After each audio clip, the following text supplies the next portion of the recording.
mateeka Allah subhanahu wa ta'ala gatulagidde kukola mu Qur'ani muno be balina ebibonerezo la'allahum yattaqun ekitwogeza ebibonerezo ebyo nga tusuubira nti abantu bayinza okutya Allah ne beddako aw obassa ekyo yuhdithu lahum dhikra ne babeera nga abantu abo basobola okubeera nga beebuulirira n'ebyo byabawulidde ne beenenya ne batuuka eri Allah nga abasiimye.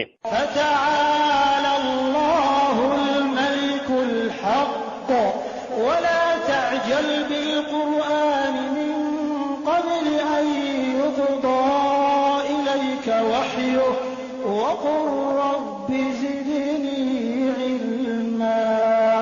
فتعالى الله الله ekitiibwa kikigulumizibwe almaliku oyo kabaka alhaqu w'amazima wannamaddala kubanga obufuzi bwe tebuliikaasikira Allah subhanahu wa ta'ala owaddala ajja okubeerawo olubeerera wala ta'jal bilqur'ani togezaako kupapira qur'ani eno kubanga nabbi sallallahu alaihi wasallam Jibrilu bwe yagireetanga qur'ani ng'amusomesanga naye addamu Allah n'amugamba gwe sirika ebyokugibeera nga tugiteeka ku memoreyo ku bwongo bwe esigaleko ogwo mulimu gwaffe gwe sirika leka kubeera nti ogipapira nga Jibrilu asoma bw'osoma min qabli an yuqda ilayka nga Qur'ani eno tennaba kubeera nga tugikumalirayo leka kupapa Qur'ani nga tennaggwayo genda mpola mpola mpola bweriba eweddeyo tuli kutegeeza n'osobola okubeera ng'ogigenda mu ngeri yo nga gwe bw'oli bw'oyagadde.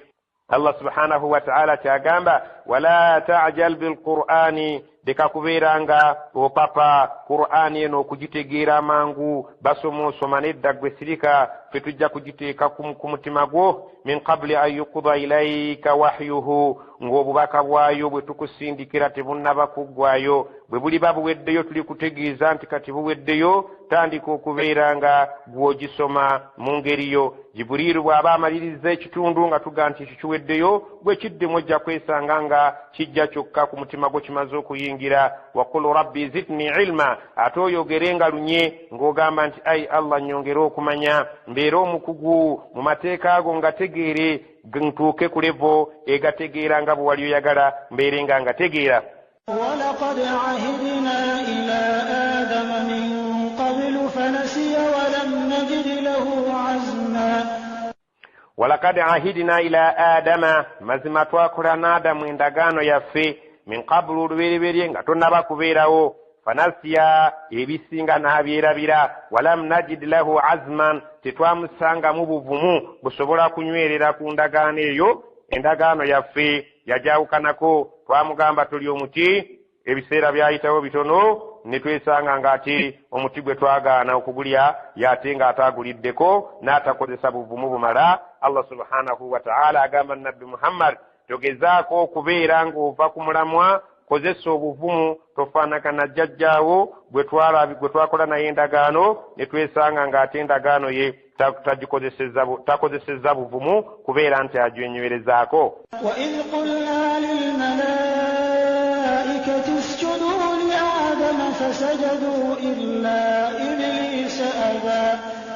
وإذ قلنا للملائكة اسجدوا لآدم جukira ekiseera we twagamba zimalayika zonna nti muvuunamire Adamu alayhi salam fasajadu malayika zonna zaavunama illa okujjako Iblisa yagaana aba yaguguba n'akomba kwerima n'atavuunamira Adamu alayhi salam.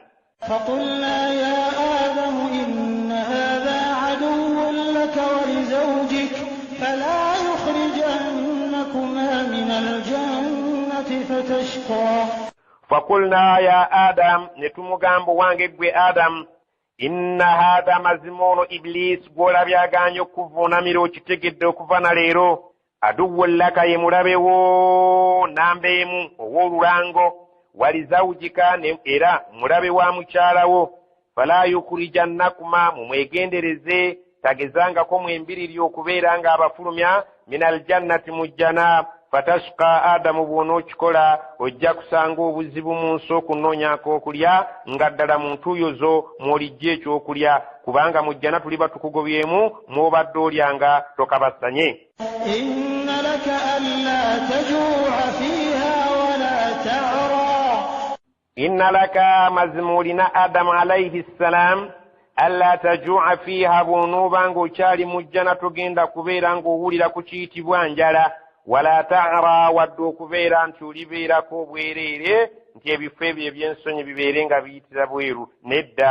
wa annaka la taghma'u fiha wala tadha wa annaka mazima gwe la tadma'u fiha togenda kuwulira nnyonta ebbanga ly'olimala ng'okyali mu jjana ng'oli ku mateeka gaffe wala tadha tetugenda kuwulira bbugumu lyonna ekyo tekigenda kubeerayo era kikafuuwe.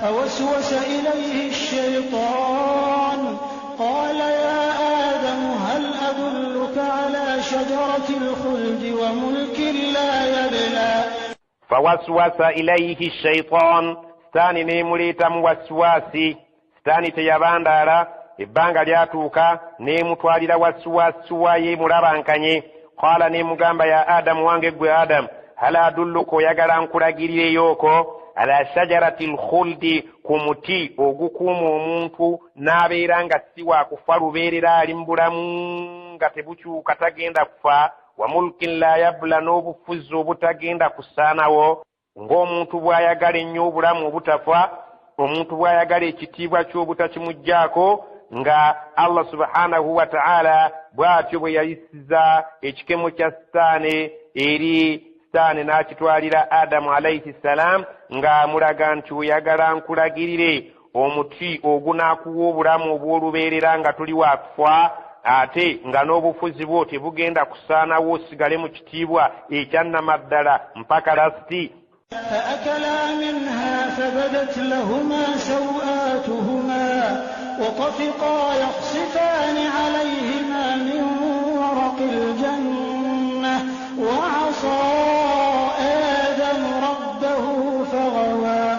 n'amulagirira omuti Allah gwe yamugaana okulyako fa akala minha bombi ne balya kubanga baali baagala okuwangaala ate nga baagala n'ekitiibwa ekitaggwaawo. fabadat lahuma sawatuhuma ebifo byabwe nno munnange ebyensonyi Allah subhanahu wa ta'ala n'abibabikkulira ne babeera nga Allah subhanahu wa ta'ala mu Luganda tugamba nti abaswazizza ensonyi zaabwe n'azambula ne babeera nga bali bwereere. watafiqa ne batandika nno yakhasifaani alayhima okugenda nga beebikka ku bifo byabwe ebyo Allah subhanahu wa ta'ala byayolesezza gye bali ebitaali byolese lubereberye min waraqil janna nga bebakooza bwe bakutula ebikoola amakoola g'omujjana nga beebikka ku bifo ebyo Allah subhanahu wa ta'ala bye yali abikkudde oluvannyuma lw'okubanga baali mu jjana Allah nga bawadde ekitiibwa nga babibisse. wa asa Adamu rabbahu Adamu yajeemera Katonda we mu nsonga eyo fagawa munnange nno n'alabika nti mu ekyo yakola ensobi yabula n'ava ku mulamwa.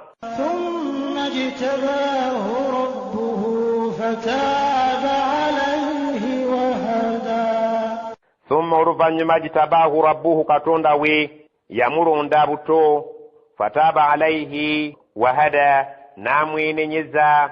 Allah yamuddiramu Adamu ng'amaze okumwenenyeza ensobi gye yakola ate n'amuluŋŋamya buto olw'okubeera nti Allah subhanahu wa ta'ala bw'omwenenyeza tayinza butakkiriza kwenenyakwo ate era n'addamu n'amuwa obuluŋŋamu buto.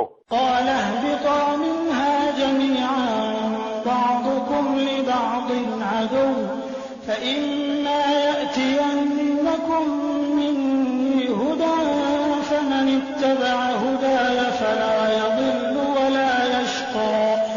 قال n'amugamba ng'amaze okumwenenyeza n'akkiriza okwenenya kwera n'amuwa obuluŋŋamu naye jjana yagimugobamu. qala n'amugamba ihbita mukke mwembiriri ne mukazi wo minha muve mu jjana jami'an mwenna muve mu jjana ne Iblisi naye agenderemu gwe ne mukyalawo jami'an mwenna mugatteeko ne Iblisi mugende kyekimu. ba'dukum li ba'din aduwwun buli omu eri munna alibeera aduuyi. omusajja alibeera aduuyi eri omukyala nabwe kityo sitaani libeera aduuyi eri mwembi. fa imma ya'tiyannakum minni hudan naye singa eyo ku nsi gye mulaze mulifuna obuluŋŋamu okuva gye ndi alhamdulillah abanaabugoberera. Allah agamba atya faman ittabi'a hudaaya omuntu aligoberera obuluŋŋamu bwange nga mbuweerezza fala yadhillu tagenda kubeera ng'abalibwa nti abuze, talibeera mbabuze, wala yashqa tetagenda kubeera mwabo abagenda okubeera nti ku akhira bagenda okusanga obuzibu, wabula bagenda kubeera nga ebintu byabwe byonna bigenda kuba birungi byereere. ومن أعرض عن ذكري فإن له معيشة ضنكا ونحشره يوم القيامة أعمى. waman a'rada an dhikri, omuntu alikuba amabega okubuulirira kwange nga kubadde kutuuse, fa inna lahu ma'ishatan dhankan, omuntu oyo agenda kusanga obulamu obw'obugubi ng'amaze okutuuka mu kabbuli awo agenda kusangayo obulamu obuzito. wa nahshuruhu, ate tugenda oluvannyuma lwabwo okumuwera nga tumuzuukiza yawma alqiyama, ku lunaku lw'enkomerero. mu kabbuli bw'aliba agudde ku kyokya, ate tugenda kumuleeta nga tumuzuukizizza ku lunaku lw'enkomerero yawma alqiyamati a'ma, ku lunaku lw'enkomerero nga muzibe.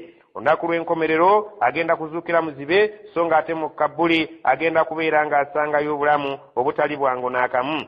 قال رب لم حشرتني أعمى وقد كنت بصيرا.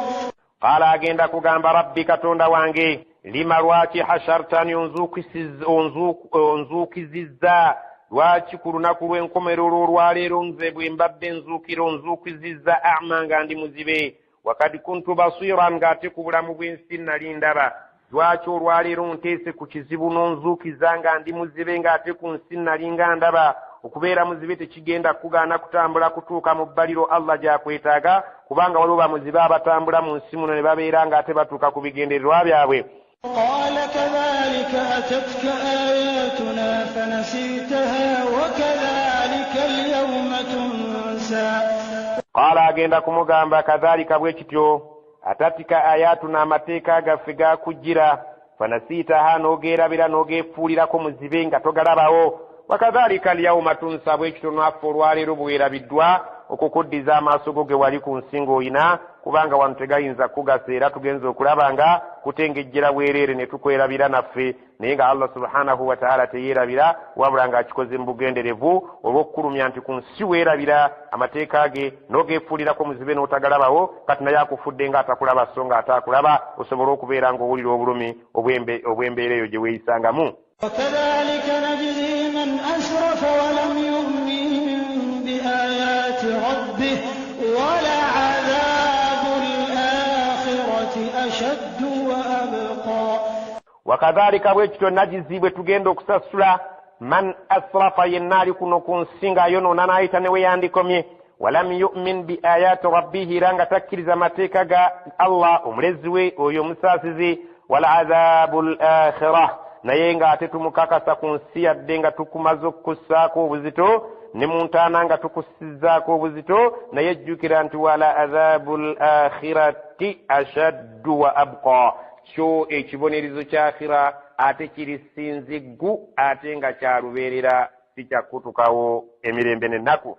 أفلم يهد لهم كم أهلكنا قبلهم من القرون يمشون في مساكنهم إن في ذلك لآيات لأولي النهى. أفلم يهد لهم, abantu abo tebafunangayo omuntu abalungamiza byafaayo bya nsi eno n'ababuulira, kam ahlakna qablahum min alqurun, emirembe emeka egifudde gye tuzikiriza ne tugisaanyaawo emabega waabwe nga bo tebannaba kubeerawo. yamshuna fi masakinihim, olwaleero batambulira mu bibanja by'abantu abo mwe bali, mu makubo g'abantu abo mwe batambulira mwe batambulira, mu nju z'abantu abo mwe basulanga mwe basula, mu bibuga byabwe mwe balinga mwe bayita. Allah subhanahu wa ta'ala agamba abawarabu bayitanga mu bifo Allah subhanahu wa ta'ala bye yateekamu obusungu bwe n'azikiriza abantu bedda, ng'abantu abaali bali b'ebiseera ku mulembe gwa Luutu yabazikiriza n'afuula ensi yaabwe ekyali waggulu ne kitunula wansi, naye baayitangawo okugenda okusuubula. Allah aga nti abantu abo tebafunangako omuntu ababuulira byafaayo by'ensi eno, bameka be tuzze tutta nga bo tebannaba kubeerawo, naye oluvannyuma ne babeerawo. yamshuna fi masakinihim, nga batambulira bali bannaabwe baabeeranga mu bibanja byabwe ebyo ebyakkako ebibonerezo, olwaleero nga babiraba. inna fi dhalika la ayatin, mazima mu ekyo kye tukubuulidde, bw'okubeerawo omulamu olwaleero ng'olaba abaaliwo ku nsi baavaawo ne baleka bye baaleka ne babeera nga tebalina kye batutte naye nga bagenze mu bulamu obw'obulumi nga tebaali bakkiriza. Allah subhanahu wa ta'ala agamba mwali badde mujjamu ekyokuyiga liuli nnoha, naye ng'ekyo kigasa abo abalina amagezi. Abatalina amagezi tebasobola kwebuulirira n'ebyo ebyayita nti nabo basobola okubeera mu ngeri y'emu nga bali bwe baazikirira. Abalina amagezi basobola okukitiga ne bagamba nti bali baazikirira lwa bisiyaga, nze sijja kulya bisiyaga kubanga nyinza okugwa ku kiri bali kye baagwako, n'abeera ng'alina amagezi yeetegula ekibambulira nga bukyali. ولولا كلمة سبقت من ربك لكان لزاما وأجل مسمى. ولولا كلمة سبقت singa tekyali kigambo kyaffe ekyakulembera nga kyaggwa dda min rabbika eri katonda wokusalawo nti buli muntu alina ekiseera ekigere, lakaana lizaman kyali badde kikakata okubonereza omuntu ku ddakiika eyo mu kaashi waakoledde ezambi. Naye Allah subhanahu wa ta'ala agamba nti nedda, omuntu yadda njoze n'akola ezambi nga ddene siyinza kumubonerezaawo mu ssaawa eyo, kubanga buli kintu kyonna Allah subhanahu wa ta'ala yakiwandiikako ebbanga lyakyegere, era agamba nti wa ajalun musamma, buli kintu kyonna nakiteekako ekisanja ekigere kiriko ebbanga eggere. Naye singa tekyali nti buli kintu nga tekinnajja ku bulamu bwa nsi nali sikiwandiiseeko kiseera kigere, singa wekikolera ekyo kyonna ekinyiiza lakaana lizaman, n'alibadde nsalirawo ekintu ne kibeera nga kiggwa mu kaashi, oyo n'abeera ng'ayiseewo mu ngeri eyo. Naye wa ajalun musamma, buli kintu kyonna nakiteekako ekiseera ekigere. فاصبر على ما يقولون وسبح بحمد ربك قبل طلوع الشمس وقبل غروبها ومن آناء الليل فسبح وأطراف النهار لعلك ترضى. فاصبر gwegumikiriza ala ma yaquluna ku by'onoowulira boogera, wasabbih genda mu maaso ng'otendereza bihamdi rabbika, amatendo g'omulezi wa Allah, qabla tulu'i shamsi ng'enjuba tennaba kubeera ng'evaayo, wa qabla gurubiha nawali nga tennaba ggolooba, wa min aanaa'i llayli n'obudde eyo obw'ekiro, fasabbih genda mu maaso ng'omutendereza, wa atraafi nnahaar ne ku nsonda zaaki z'obudde obw'emisana, la'allaka tardaa, oba olyawo naawe Allah subhanahu wa ta'ala alikuwa n'osiima. ولا تمدن عينيك إلى ما متعنا به أزواجا منهم زهرة الحياة الدنيا لنفتنهم فيه ورزق ربك خير وأبقى. ولا تمدن عينيك تجزانغكو okukanula amaaso go n'ogatunuuliza ila ma matta'na bihi azwajan minhum, eri oyo omuntu yenna mu abo abatakkiriza bwe twawa ebyokweyagala ku bulamu bw'ensi buno, ebyokweyagala eby'ebika eby'enjawulo, naye ng'alimu abo abatakkiriza togezangako okumuteekako amaaso go n'obeera nga naawe weegombye okumufaanana. zaharata alhayaati dunya, abantu abo tubawa bimuli bya nsi eno, obudde bwonna biwotoka, obudde bwonna ebintu ebyo batiba nabyo bibayiwayo, kubanga Allah agambye nti mbibawa linaftinahum fihi, tusobole okubagezesa n'ebintu ebyo mu bulamu bw'ensi eno. Allah subhanahu wa ta'ala agamba gwe omukkiriza osaala naye oli mwavu, osaala naye mbeera ato oli atali mukkiriza gy'alimu olaba nga nnungi ate ye nga tawulira Allah. Allah agambye nti amaaso go togezangako okugalemeza ku bantu abo abatakkiriza be tuteekako ebyengera byaffe eby'ebika eby'enjawulo. Ayina amafaamu, ayina amamotoka, ayina amaduuka, ayina ebizimbe ebipangisibwa, ayina zikalina, ayina biki nga naye mujeemu. Abantu ab'ekika ekyo togezangako okubateekako gwe omukkiriza amaaso go, tubawa ebintu ebyokwewunda n'ebyokweyagala eby'ebika eby'enjawulo naye nga bimuli bya nsi eno. linaftinahum fihi, nga twagala ebyobugagga ebyo tubeere nga tubagezesa nabyo nga bikemo gye bali, basobole okubulira ddala. Obasanga nga balina zikalina naye nga basala emitwe gy'abaana, basobole okubeera nga kalina ezo bazikuuma, emaali yaabwe bagikuuma. Ebyo byonna bikemo tubibatuusaako, basobole okubulira ddala, babeere nga babbinkira. wa rizqu rabbika khayrun, naye ebyo Allah subhanahu wa ta'ala byategekera abo abakkiriza byebisinga obulungi mu jjana, wa abqaate ebyolubeerera ebitagenda kubanga bisaanawo. وأمر أهلك بالصلاة واصطبر عليها لا نسألك رزقا نحن نرزقك والعاقبة للتقوى.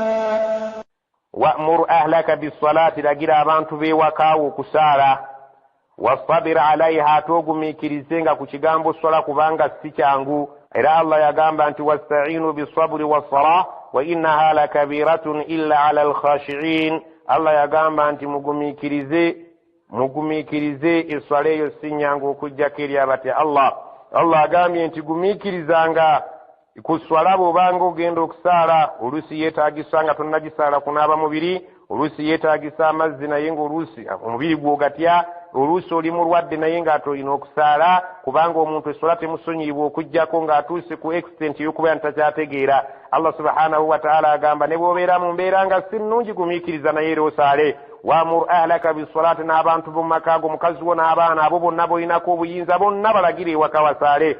Era Allah subhanahu wa ta'ala yagamba nabbi watugambe nti muru awladakum bis-salati li-7, mulagira abaana bammwe okusaala nga balina emyaka 7, wadribuhum alaiha bi-10, bwe baweza emyaka 10 nga bakyalalambadde esswala ekyabagoya mubateeke mu kibooko. Wafarriqu, ate mubaawule bainahum fil madaji'in, bwe babeera nga mulaba bakuze mubaawule mu nsula yaabwe, baleke okusula ku kitanda abantu babiri buli omu asule yekka na yekka. Allah subhanahu wa ta'ala bw'atyo bwe yagamba nabbi watusomese nti abantu bammwe ewaka omukazi lagira bbaawo okusaala, mubeere nga mulagiragana, omukazi alagira abaana, omwami alagira omukyala, ewaka wabeerewo esswala. Allah subhanahu wa ta'ala awali esswala naye wabeera. Wastabir alaiha, mugumiikirize nnyo ku sswala eyo yadde nga owulira oli mulwadde wekakaba osaale. Waakiri kozesa tayammamu ng'amazzi gakulemye naye era osaale. Bw'oba tosobola kusituka beera nga otudde, bw'oba tosobola kutuula beera nga weebase, bw'oba nga ali mu kwebaka olina obuzibu laza bulaza, naye swala. Nabbi bwe yali afa era yagamba as-sala, ebigambo bye byasembayo kutukuutira swala. Allah agamba la nas'aluka rizqan, ffe tugenda kubeera nga tulina kyanfuna kyonna kye tukusaba ggwe ng'omuntu. Lwaki? Nahnu narzukuka, ffe tukugabirira byo byolina. Wal aqibatu littaqwa, naye enkomerero ennungi yaabo abantu abalina okutya Allah subhanahu wa ta'ala, nga waabasuubira okubeera we bali ate waatabasuubira tebabaawo. وقالوا لولا يأتينا بآية من ربه أولم تأتهم بينة ما في الصحف الأولى. وقالوا أبانا آدم باتوا كيكسرا نبغامبا لولا يأتينا بآية من ربه. Lwaki Muhammad bw'aba ayagala tumukkirize gatuleeterayo kyamagero ekiva Katonda we naffe tulabeko tubeere nga tumatira. Awalam ta'tihim bayyinatun ma fi suhfi al-ula, abantu abo abasaba ekyamagero kibeere nga kibajjira nti Muhammad abeere nga akibaleetera, tebafunangako kubeera nga bategeezebwa nti ebibiina ebyasooka baabireeteranga. Mu Qur'ani muno mulimu okutunnyonnyola nti ebibiina ebyasookawo bannabbi baabyo baabireeteranga ebyamagero, naye Allah subhanahu wa ta'ala ategeeza era abasinga obungi ebyamagero ebyo baabiyitanga ddogo, enkomerero yaabyo byonna ne bafa nga tebakkiriza. Allah subhanahu wa ta'ala abagamba mbabuuze nti bafunangako ababuulira nti abaabasookawo mu bitabo biri ebyasooka tebafunangako mawulire nga bategeeza nti abaaliwo baasaba ebyamagero naye era ne bafa nga tebakkiriza. ولو أنا أهلكناهم بعذاب من قبله لقالوا ربنا لولا أرسلت إلينا رسولا فنتبع آياتك من قبل أن نذل ونخزى.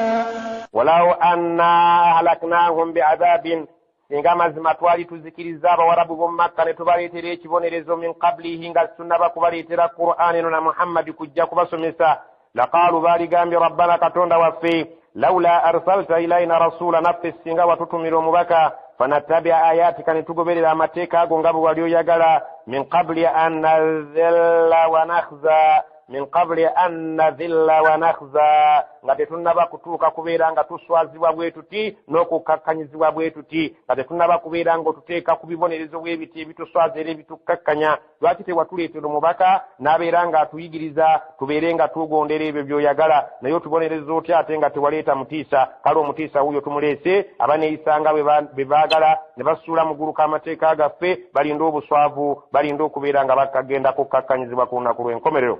قل كل متربص فتربصوا